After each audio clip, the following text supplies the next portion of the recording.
नमस्ते दोस्तों।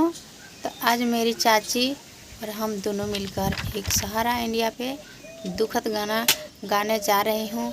और आप लोग जानते ही हैं कि सहारा इंडिया के चलते गरीबों का कौन हाल हो गया है। तो हम लोग चाह रहे हैं कि गीत के माध्यम से आप लोगों के सभी लोग के दुख सुनाएं, ताकि हम लोग के गीत अगर अच्छा लगे आप लोगों के तो कमेंट में बताइएगा, लाइक भी कीजिएगा और दोस्तों के पास शेयर कीजिएगा और प्लीज़ सपोर्ट कीजिएगा। हम लोग के चैनल के सब्सक्राइब कीजिएगा। सुना सुना भाई बहिनिया हो, देखो सहारा के हालिया। सुना सुना भाई बहिनिया हो, देखो सहारा के हालिया। सूरज आइल रहे इंडिया में सहारा, सूरज आइल रहे इंडिया में सहारा। बहुते देखलक ईमानदारिया हो, सुना भाई बहिनिया।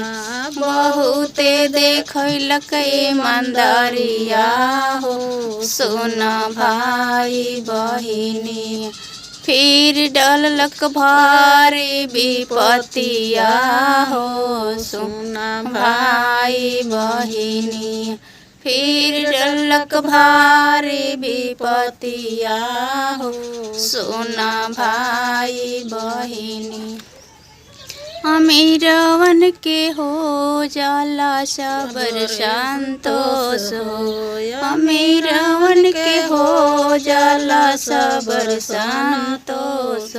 गरीबवन के गिरे खून पसीनावा हो, देखा हो के हट फैलावा। गरीबवन के गिरे खून पसीनावा हो, देखा हो के हट फैलावा। सुना सुना भाई बहिनिया हो, देखो सहारा के हालिया।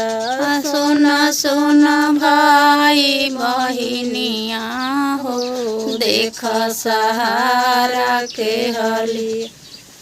गरीब के पहुँच होला सहारा के एजेंट तक, गरीब के पहुँच होला सहारा के एजेंट तक। उहु देखो मुहावा लुकवलस हो, सुना भाई बहिनिया।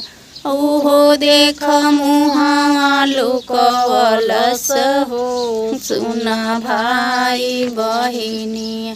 एक साल से होता सवाल और जवाब हो, एक साल से होला सवाल और जवाब हो।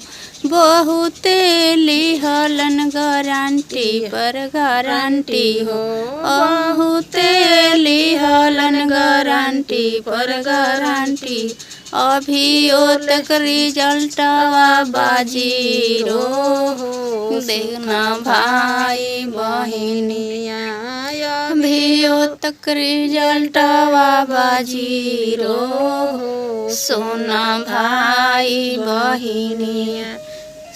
जब गरीबवन के रुपया फंस जाला सहारा में, जब गरीबवन के रुपया फंस जाला सहारा में।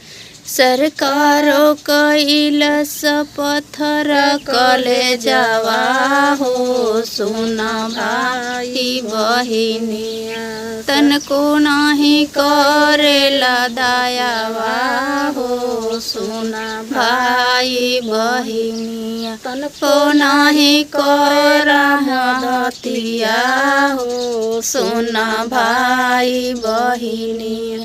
मिली जुली सब कोई उठावा नया आवाजवा हो, सुना भाई बहिनिया।